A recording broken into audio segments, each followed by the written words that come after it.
Buenos días, Egunon. Bien, el pasado mes de abril conocimos una de las noticias científicas más relevantes de los últimos tiempos. No veo qué ha pasado por ahí. Bueno, una de esas noticias que nos hacen decir, si no lo veo, no lo creo. Me refiero, por supuesto, a la primera imagen del entorno de un agujero negro supermasivo en el núcleo de la galaxia M87, obtenida por el proyecto EHT de Telescopio de Horizonte de Eventos, una colaboración de más de 1 centenar de personas humanas.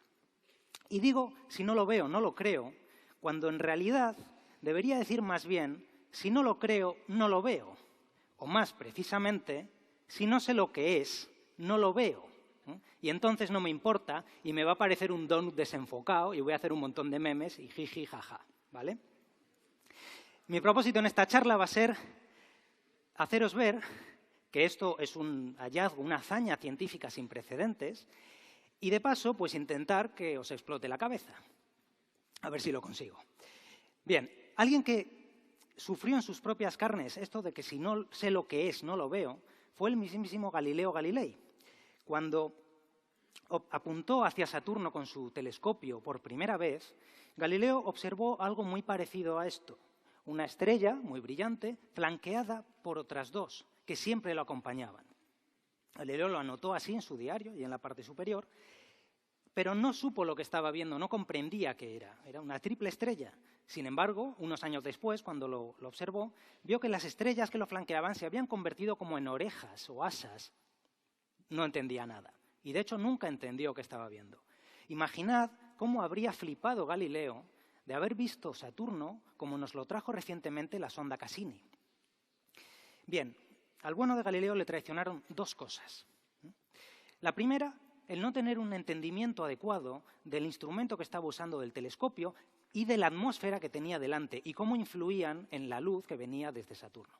Y la segunda era que no tenía manera de saber, no podía saber que un planeta podía tener anillos. No tenía manera de hacerse una idea de qué era lo que podía esperar ver. De este modo, voy a centrarme en el resto de la charla en estas dos cuestiones. Vamos a ver primero qué es el EHT y después cómo podemos esperar ver un agujero negro. Bien, ¿qué es el EHT?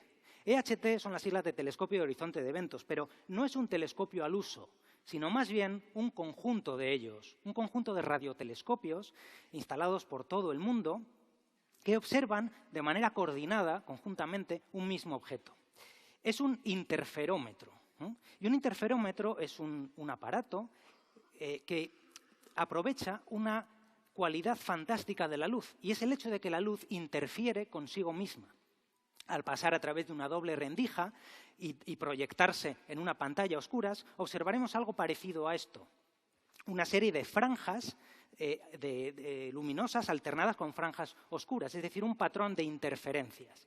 Pues bien, sabemos que gracias a un montón de matemáticas, a la potencia de cálculo de los ordenadores modernos y las transformadas de Fourier, sabemos que podemos, recogiendo información en ciertas partes de la pantalla, podemos aspirar a reconstruir una imagen de la fuente original.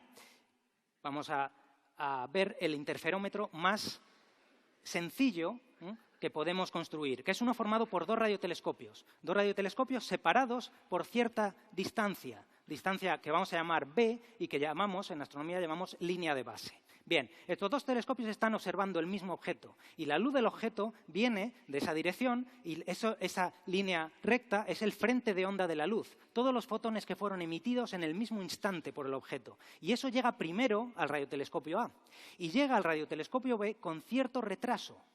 Y ese retraso va a depender de esta línea de base. Esta línea de base nos la podemos imaginar como una especie de cuerda que va proyectada en el cielo, siguiendo al objeto a medida que el objeto cruza el cielo, y va muestreando la imagen del objeto, muestreándola para poder reconstruirla. De manera que, si la distancia esa es pequeña, si tenemos los radiotelescopios muy cerca uno del otro, nuestro interferómetro va a ser sensible a las zonas suaves de la imagen. Si estuviéramos mirando la imagen de una cara, pues sería sensible pues, a la forma general de la cara, a la piel, al pelo. Bueno, en mi caso no tanto. Y en cambio, si tenemos una línea de base larga, las líneas de base larga, si separamos mucho los radiotelescopios, seremos sensibles a los detalles finos de la imagen, a los ojos, a los párpados, a la boca, etc. Vamos a verlo jugando a un juego. Vamos a coger lo mejor y lo peor que podemos encontrar en Internet, ¿vale? Y vamos a hacer el ejercicio de intentar ver qué es lo que estamos mirando, gato o Trump. Empezamos con un interferómetro formado por 3 antenas nada más, tan juntas que ahí en ese diagrama no podéis ver 3 puntos, ¿verdad? Porque están muy juntas. Bien, la imagen reconstruida, la información es tan parcial, tan fraccionaria, que la imagen reconstruida, que veis ahí a la derecha, es un auténtico churro. No se ve absolutamente nada. Tenemos que aumentar el número de antenas y con ello el número de líneas de base entre cada par de antenas, de manera que cuando tenemos 5 antenas todavía no vemos nada claramente, y vamos a ir situando las antenas que ponemos ya con 9 antenas, situándolas más hacia afuera para ir apreciando detalles más finos. Ya vemos claramente que en la parte superior de la imagen eso es un pelo y un tupé, ¿no? Que nos harían estar bastante seguros de qué es lo que estamos viendo, si no fuera porque si vamos aumentando el número de antenas, con 18 antenas, poniéndolas más fuera, y con 27 y con 43 antenas, que ya tenemos más de 900 de estas líneas de base, poniendo las antenas a muchas distancias, ya lo que observamos es una reconstrucción bastante fidedigna de la imagen original, que es la de Biff Tannen, el presidente vitalicio del felinarcado de mi casa. Bien, esta reconstrucción, la simulación la he hecho con el software del interferómetro ALMA, que está en el desierto de Atacama, en Chile, que forma parte del EHT.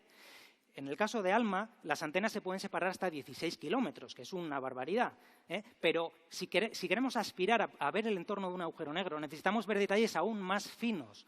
Necesitamos ser capaces de distinguir algo del tamaño que tendría una pelota de golf puesta en la Luna. Y para eso necesitamos líneas de base mucho más largas, del tamaño del planeta entero. ¿Vale? O sea, la imagen no puede estar, no es que esté desenfocada, es que no puede estar más enfocada porque no tenemos un planeta más grande. Así que ahora vas tú y la haces con la cámara del iPhone, ¿vale? Esto en cuanto al interferómetro, que es el conjunto de todos estos radiotelescopios. Ahora, ¿cómo podemos esperar ver un agujero negro? Bien, esto es un agujero negro y podemos esperar verlo, porque el negro no sale a la luz, no podemos verlo, pero gracias a que tiene un disco a su alrededor, un disco de material, de gas y estrellas que se han acercado demasiado al agujero y se han deshecho, pues ese disco que va girando es el que nos va a permitir ver el agujero. ¿Cómo lo veríamos? Pues sabemos, gracias a todo el trabajo que se ha hecho en relatividad general en el último siglo, sabemos pues, que la luz, al pasar cerca de un objeto muy masivo, se curva, con lo cual lo que veríamos, si estuviéramos lo suficientemente cerca, sería algo como esto. Esto es una imagen de la película Interstellar, que es una representación bastante fiel de cómo se vería un agujero negro con el disco de acreción, que se llama, visto de canto. Excepto, es fidedigna, como digo, excepto en las intensidades de la luz. Esta otra representación, mucho más antigua, esta es la primera imagen de un agujero negro hecha a mano por Jean-Pierre Luminet en el año 78, hecha a mano poniendo muchos puntitos donde le iban diciendo las ecuaciones. Veis varias cosas interesantes. Aquí, en un lado de la imagen, en el lado izquierdo, veis que es mucho más brillante. Eso es porque el disco está girando en este sentido, de manera que el material que se acerca hacia nosotros, debido a que va muy rápido, por efectos relativistas, brilla mucho más. Y esa zona oscura, la zona oscura no es mucho más grande que el horizonte de sucesos. Es la sombra del agujero negro y siempre la vamos a verla bastante más grande que el agujero negro, que el horizonte, debido a cómo se curva la luz que viene desde detrás al pasar cerca del agujero. Bien, con todo esto podemos ya reconstruir imágenes, simulaciones de cómo se vería un agujero negro. Esta es una simulación de cómo se vería un agujero negro con el disco bastante más inclinado. Y vemos que es más brillante en la parte inferior izquierda. Si la ponemos a la misma resolución a la que vamos a tener la imagen, vemos que el resultado se parece mucho a la observación. Cuando la veamos tenemos que imaginarnos, igual que Galileo vio aquella imagen borrosa, tenía que imaginarse la imagen de Cassini, nosotros tenemos que imaginarnos algo como lo del centro o como lo de Interstellar. Bien, a mí esto me parece alucinante. Que un grupo de primates de un planeta perdido en mitad de la nada haya sido capaz de atisbar lo invisible, de encontrar al monstruo que andaban buscando, que sabían que estaba ahí, que andaban buscando al otro lado del mismo cielo. Un monstruo tan pequeño como el Sistema Solar, situado a 55 millones de años luz. Y esto no sé a vosotros, pero desde luego Galileo haría que les estallase la cabeza. Muchas gracias. Eskerrik asko.